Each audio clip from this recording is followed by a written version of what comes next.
បាទសួស្តីខ្ញុំបាទឈ្មោះដារ៉ូជា artist freelance មួយសុខណាស់នៅខេត្តកណ្ដាលជាសប្តាហ៍ថ្ងៃខ្ញុំធ្វើជាសិល្បៈមួយជាមួយនឹង painting ច្រើន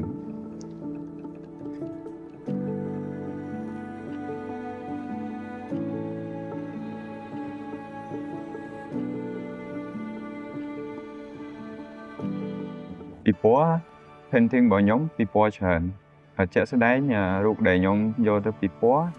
signature របស់ខ្ញុំហ្មងគឺធម្មជាតិអញ្ចឹងគំនូររបស់ខ្ញុំចង់និយាយពីការផ្សារភ្ជាប់ធម្មជាតិជាមួយនឹងការរស់នៅរបស់មនុស្សតើយើងមានផលប៉ះពាល់អ្វីគ្រប់យ៉ាង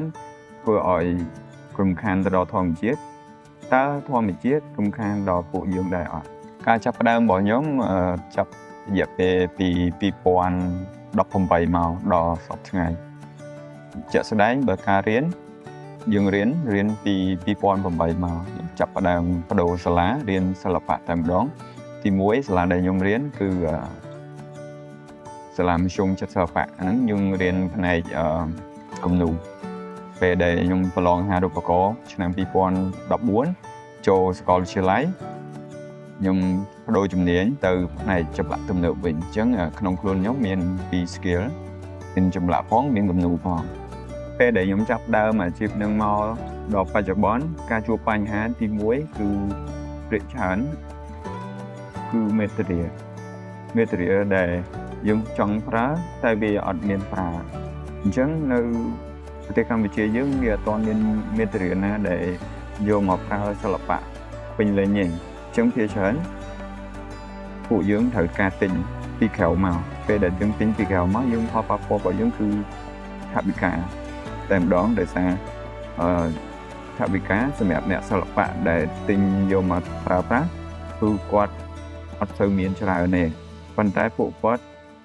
ត្រូវការ material ទាំងអស់ហ្នឹងយកមកប្រើជាមួយ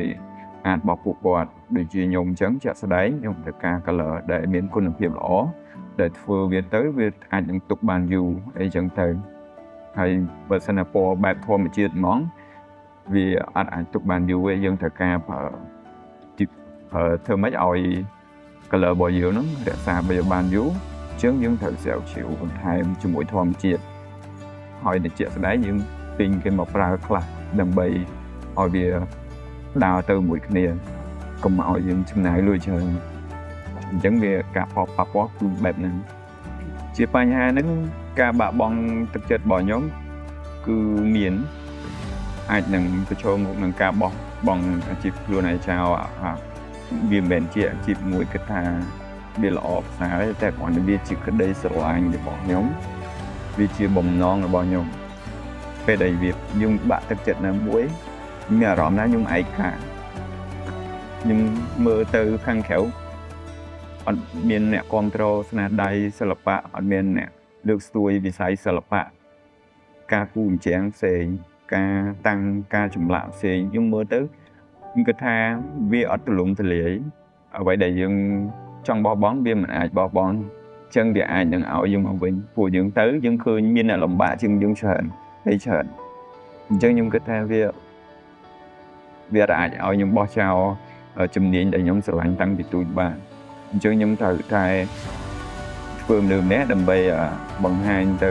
ឆាកអន្តរជាតិឬក៏ពិភពលោកខាងក្រៅឲ្យគេបានឃើញថាវប្បធម៌ខ្មែរវាមានច្រើនអញ្ចឹងសម្រាប់ខ្ញុំគឺជាកូនខ្មែរមួយអ្នកស្នងតំណែងសិល្បៈតាក់ទងជាមួយវប្បធម៌ខ្មែរយើងដឹងស្រាប់ហើយសិល្បៈខ្មែរមានច្រើនអញ្ចឹងយើងមើលតាមប្រាសាទយើងតាមប្រាសាទតាមរូបចម្លាក់នីមួយៗតែងតែមានរូបចម្លាក់ស្អាតមែនទែន professional គឺជាដកដូនតារបស់យើងអញ្ចឹងបើសិនណាយើង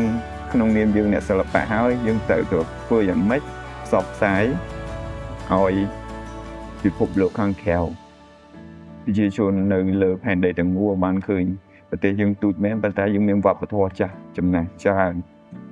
ចង់ឲ្យគេស្គាល់តាមរយៈអីយើងសិល្បៈផ្នែកអីដែលយើងគួរតែផ្សព្វផ្សាយអញ្ចឹងក្នុងនាមខ្ញុំជាកូនខ្មែរមួយរូបខ្ញុំត្រូវផ្សព្វផ្សាយតាមនឹងជាស្ដែងខ្ញុំ សប្បាយចិត្តមែនទែនជាមួយ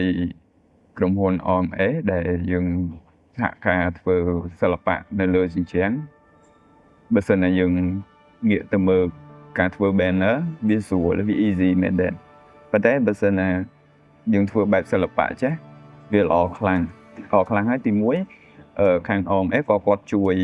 ផ្សព្វផ្សាយប្រម៉ូទ artist ដែលពួកគាត់មានជាងធំធ្វើអញ្ចឹងទៅពួកគាត់នឹងបានគេហៅថា experience ថ្មីបង្ហាញទៅលើការផ្សព្វផ្សាយតាក់ទងជាមួយសិល្បៈពិសេសពីដើមដល់ចប់បច្ចុប្បន្នដែលយើងបញ្ចប់ការងារនឹងរួចហើយយើងមានអារម្មណ៍សប្បាយចិត្តមែនទែនហើយដោយសារការងារយើងបានបញ្ចប់ដោយរលូន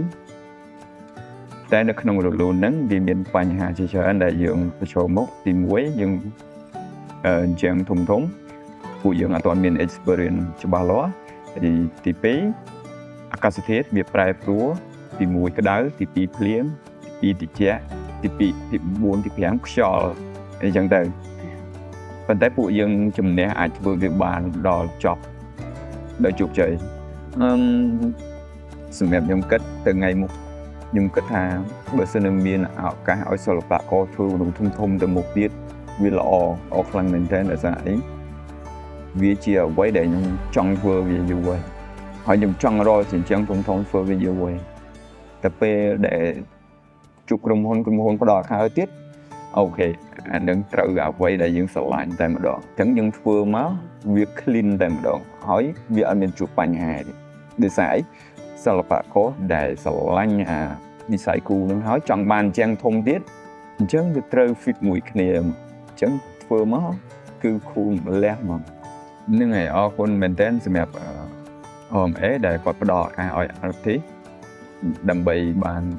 ចូលរួមធ្វើការជាមួយគ្នាយើងគូលើជញ្ជាំងធំមែនទែនខ្ញុំគិតថាបើសិនណាថ្ងៃក្រោយទៀតយើងមានជាងធំ